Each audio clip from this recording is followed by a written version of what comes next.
Tennesseans can start enrolling in the healthcare marketplace on October 1st, 2 days. So in 2 days we get to say the marketplace is open. We're already enrolling.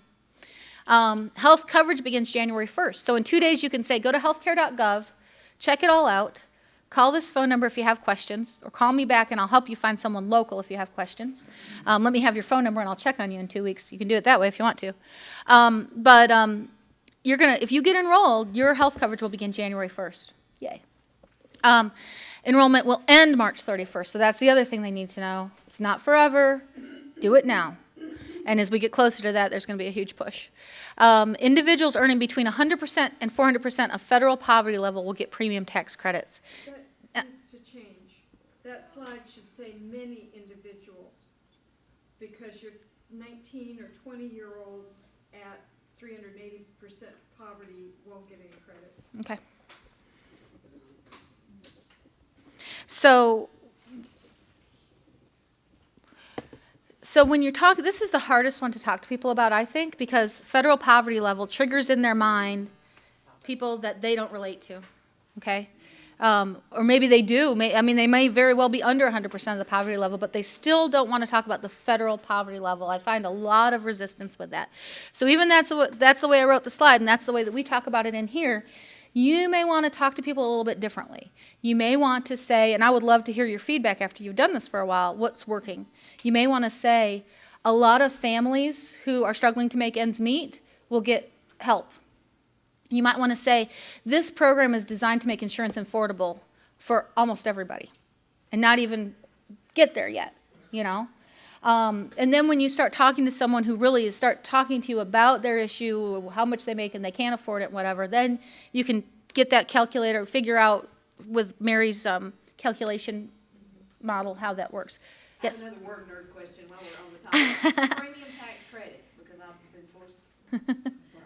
Could that title, tax? Taxes are bad, but tax credits are good. And when you start to talk about tax relief for Tennesseans, that's what you're getting. You're connecting the dots to that. So think about the way that you want to talk to people, not in terms of manipulating them, but in terms of what do you want them to think about next? Do you want them to have a positive experience in your conversation with them, or do you want them to get all fired up and argue with you? So it's just winning friends and influencing people. Also, just in your own understanding of this, this explains why the folks under 100% of poverty are eligible for this. They don't pay taxes, so there was nothing to credit for them. And it is also how they got that magic number, 133% of poverty. Beneath that, the credit doesn't really pay the full subsidy on average. Right. The last point, the last fact about working with any of this is there's going to be lots and lots of questions. We've already seen that today, and there's another question right there. And it relates to that. Yeah. If we start signing up October 1st, and this goes back to what you said at the very beginning of this, Linda. there was some. But to find the way to get those resources if they need them. In this room. Yes, yes. Okay. Mm-hmm. Yeah. That's limited to this room. What are the companies? Right. Only one? Is that it? No, Becky. In East Tennessee, in our rating area, we have the Humana, Blue Cross Blue Shield. Opted out of Medicaid so far. When we opted out of a state-run insurance marketplace, healthcare marketplace, so many states did that. It was unforeseen that so many states would choose not to manage their own exchanges. That meant that the amount of money that was budgeted for federally facilitated exchanges got chopped up into even smaller and smaller pieces. Tennessee got $1.4 million in grant money, is that right? I believe that that's correct, and I keep thinking that couldn't possibly be correct because it's so tiny. It was, yeah, 1 right, right, and the state is hands off with it. It's going from the federal government into nonprofits. SeedCo, and it's on a resource sheet that you'll see, is managing that, and it's being divvied out to places like Tennessee Healthcare Campaign and other places. Neighborhood health clinics are also getting money directly from the federal government too, and that's why some of them are already listed on that, whereas some of our other community stakeholders are not yet. But it makes it even more incumbent on us to make sure that we're spreading the word and doing everything we can. and I want to make sure that you know where this slide rack is coming from. It's coming from the idea that we, as existing statewide infrastructure, can pretty quickly and easily ramp ourselves up to make a huge difference. There's several different nonprofit organizations, Enroll America, with their Get Covered America campaign, that are trying to do that in Tennessee. Until yesterday, 0 paid staff in Tennessee to make that happen. Okay? Trying to put together an entirely volunteer infrastructure. We already have that infrastructure. County chairs, county parties in Tennessee, we already have that infrastructure. And your opportunity in this is to take your county party, find more volunteers, increase your capacity, figure out how to work together in a way that's not about a specific candidate or a specific office, whether it's statewide or federal or local, but it's an issue that people care about desperately and that needs to be done desperately. So it's just a win-win situation. So this presentation is about the basics we already talked about and how to take that to an active point of working on outreach. Okay? So where I ended this slide with there will be lots and lots of questions is to try to understand that we're not going to answer all those questions, nor do we have to. We need resources, and we need a positive frame of reference that gives people the information they need to have. Well, I mean, it's interactive. Okay. So, Yeah, you can't print it from there, but you can sit with an Excel open. like my first full-time employer, we had Cigna, and that was my first time of being insured by myself as a single person. It was a great plan. I had found a doctor, and it was an HMO and all that stuff. And then my employer decided to change to, I can't even remember what. It ticked me off so much because I remember, I had gone kind of through that process of learning about, and, having my own doctor and all this stuff. And then they changed, and they changed which doctors were in, and they changed all this other stuff. We don't like change. And that's what he's alluding to, right? So somebody who is on an insurance plan right now, which are, sort of a lot of us, thinking about that experience we may have had with change, that fires us up. That's a terrible thing. But if you don't have insurance right now, it's a totally different perspective, isn't it? And that's why our rebuttal for almost all of that fear-mongering is, you know what? Having insurance is a life and death issue. You might have insurance right now, so your perspective on this might be different, but would you please think about your friend at church or your neighbor or your loved one that doesn't have insurance and think about this from their perspective? That's your rebuttal for almost everything. And then, a little more details. I had Becky. a hairdresser, barber, a handyman, lawn guy, mechanic, all these people that are probably uninsured. And usually, and then I'll hand them, I'll say, take some extra of these flyers with you and hand it to your waitress. Yes. Because she may need insurance too. So that's kind of where that came from. We did street fairs, and that's where I started doing my flyer, and then we've just been toning it down. And I can have Becky send this to me, and we can add this to our enrollment, our outreach kit. So, yes. Circulated these, because I'm spending a lot of money on Xeroxing and things, and these are 3 per sheet, so I cut them, and they just give the links for folks who, like yourselves, who see them. Nice, very nice.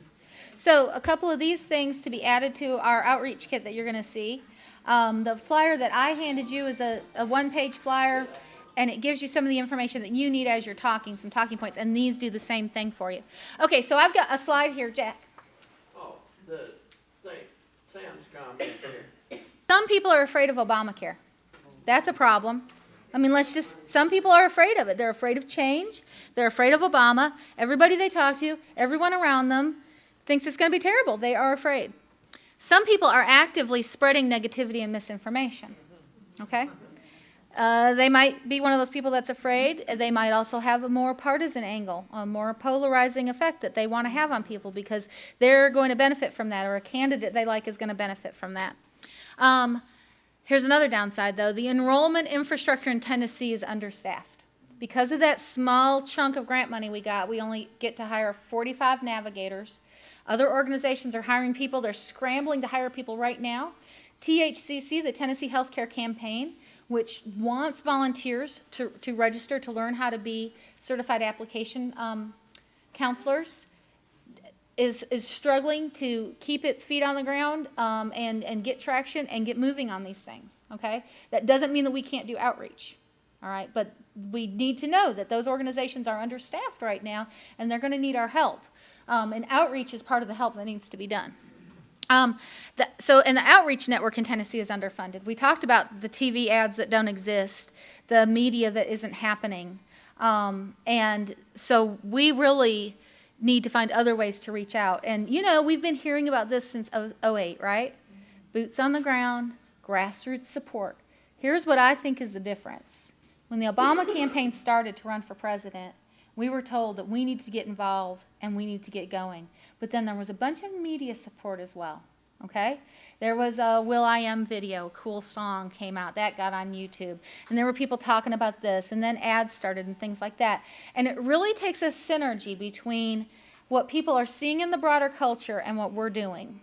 So I think it's going to be a little bit harder for us. And we're going to try to do some things. Tennessee Democratic County Chairs Association wants to try to do some things. If we can raise enough money, if we can get help from the county parties and other entities to help us find folks who can donate, where we could actually come up with radio PSAs, TV ads, do some ad buys, especially in rural counties where the airtime is very inexpensive, and try to help meet you halfway. So that's a goal. That's not something that I'm promising to you, but it's a goal because we have to do this for ourselves. Tennessee absolutely must do this for ourselves, and we can't let our state languish. And then last, and I just added this week, or last week, right-wing partisans are trying to block implementation of affordable health care. And I thought long and hard about how I wanted to put that. I personally, because we are doing a nonpartisan public service with this, feel that attacking Republicans is unbecoming. They are polarizing the situation. They are making this very partisan. But when we speak their name, we can be accused of doing the exact same thing. Therefore, I chose right-wing partisans instead of Republicans. Because there's a lot of folks out there, believe you, that aren't Republicans or don't call themselves Republicans who are being just as partisan and doing just as much monkey business on this as the Republicans are. And there's a lot of Republicans, and they're even more shy to speak it than we are, who think this is ridiculous, who think it's just time to make this happen and forget about it being Obamacare and forget about all this nonsense and get people some health care. So specifically, there are right-wing partisans who are doing this, and we need to be honest about that. So that's the downside. I put that all on one slide. Now let's talk about the upside. The upside is that most people care about each other. Even if they don't care about big groups, even if they don't care about people in poverty or people, you know, if they can stereotype certain groups and label them, but they still care about each other. If you can relate to them one-on-one, most people will care about each other. Most people think affordable health care is good for America and Tennessee. And I didn't footnote that. I had somebody challenge me on that. But I know that those stats, and some of this stuff I got off of the Enroll America messaging information. They did a whole bunch of studies to find out what people thought about the Health Care Act and what would motivate them to get involved. Most people are excited about the healthcare marketplace, especially when they hear about it face-to-face from a neighbor or a friend. Okay? They will really respond to a positive story. They will really respond to that life and death message. So that's the good stuff.